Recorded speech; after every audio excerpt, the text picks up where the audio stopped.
Okay အားလုံးပဲမင်္ဂလာပါဒီဗီဒီယိုလေးမှာတော့ကျွန်တော်ဒီပုံလေးကိုဆွဲလင်းကြည့်ကြည့်ပါမယ်အဲ့တော့ဒီပုံလေးမှာဆိုရင်သူကအလဲမှာဝိုင်းပါတယ်ပေါ့နော်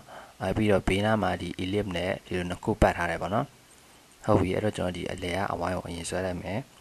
ရိုးလေးပဲ CN နဲ့ဆွဲလိုက်မယ်ပေါ့နော်အဲ့တော့ဒီမှာသူက diameter 140ပေါ့နော်140ဆိုရင်ကျွန်တော်က radius ကို80လောက်နဲ့ထားပြီးဆွဲလိုက်မယ်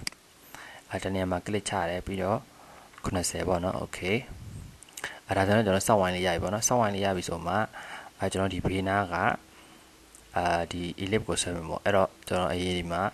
သူကဒီလိုကတော့25ဆိုပြီးပြောထားတာပေါ့နော်အဲ့တော့ဒီလိုကဘယ်လောက်လဲဆိုတော့မပြောထားဘူးအဲ့တော့အဲ့ဒါလေးကိုကျွန်တော်reference line လေးအရင်ယူလိုက်မယ်ပေါ့နော်အဲ့ line လေးနဲ့ပဲယူပြီးတော့စံနာနေဒီဘက်ကို line လေးလိုသွားနေဆိုရင်ဒါ F8 လေးနဲ့auto move on လုပ်လို့ရတယ်ပေါ့နော်အဲ့တော့ဒီဘက်ကို60ပေါ့နော်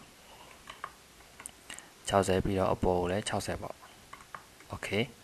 အဲဒီတောင်းဇုံလေးရသွားပြီပေါ့နော်အဲဒီတောင်းဇုံလေးရသွားပြီဆိုမှကျွန်တော်တို့ellipse နဲ့ဒီကနေဆွဲမယ်ပေါ့နော်အဲ့တော့ el under okay ကျွန်တော်ဒီမှာကတော့စံနာပေါ့နော်အဲ့တော့စံနာဆိုတော့ cn ပေါ့ cn ကြီးလဲရတာမဒီကောင်သွားပြီးတော့တခါတည်း click လိုက်လဲရတာပေါ့နော်အဲ့တော့ကျွန်တော်ဒီမှာ cn ဆိုရွေးလိုက်မယ် okay ပြီးတော့စံနာကိုရွေးမယ်ပြီးတော့ဒီကောင် end point ကိုရွေးမယ်ပေါ့နော် okayပြီးမှကျွန်တော်တို့ကဒီဘက်ကို25ပေးလိုက်မယ်ပေါ့နော် okay ဟုတ်ပြီ25 under okay ပြီးမှဒီကောင်လေးကိုဒီကောင်မလိုတဲ့ဟာလေးတွေပေါ့နော်ဒီကောင်လေးတွေကိုကျွန်တော်ဖြတ်လိုက်မယ် delete ပေါ့ပြီးတော့ offset နဲ့ဖြစ်ပေးလိုက်ပါမယ် on နာပေါ့နော်on နာ10ပေါ့နော်ဒီမှာ10ပေးရတယ်အဲ့တော့ on နာ10ဆိုပြီးကျွန်တော် offset ပြလိုက်ပါမယ် okay okay အဲ့တော့ဒီမှာသူကဒီလို offset 10ပြစ်လိုက်ပြီပေါ့နော်ပြစ်လိုက်ပြီဆိုတော့ကျွန်တော်ဒီကောင်လေးကိုဆက်လိုက်မှတ်ပြီးတော့ဒီဘက်အချမ်းကိုလည်းကျွန်တော် meter ခောက်ပေးလိုက်မယ်ပေါ့နော်အဲ့တော့ min နာပေါ့နော် min နာဆိုပြီးတော့ကျွန်တော်ဒီကနေဒီလို mid point နှစ်ခုကိုဆက်ပေးလိုက်မယ် okay ဒါဆိုရင်ဟိုဘက်ဒီဘက် click ခောက်ပြီးသွားပြီပေါ့နော်အဲ့တော့ပြီးမှကျွန်တော်ဒီ tr enter လေးနဲ့လိုက်ပြီးတော့ train လုပ်မယ်ပေါ့နော် tr enter ပေါ့ okay သူကဒီဘက်ကောင်လေး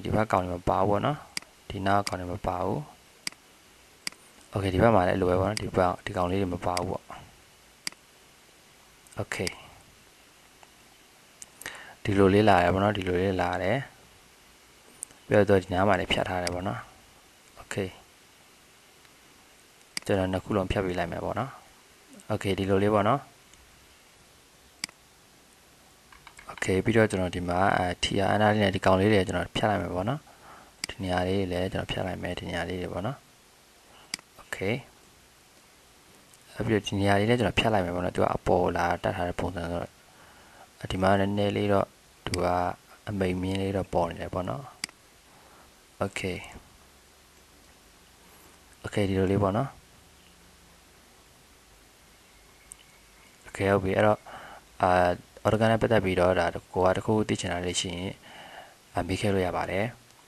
ဒီဗီဒီယိုလေးကတော့ဒီလောက်ပါပဲအားလုံးပဲအဆင်ပြေကြပါစေခင်ဗျာ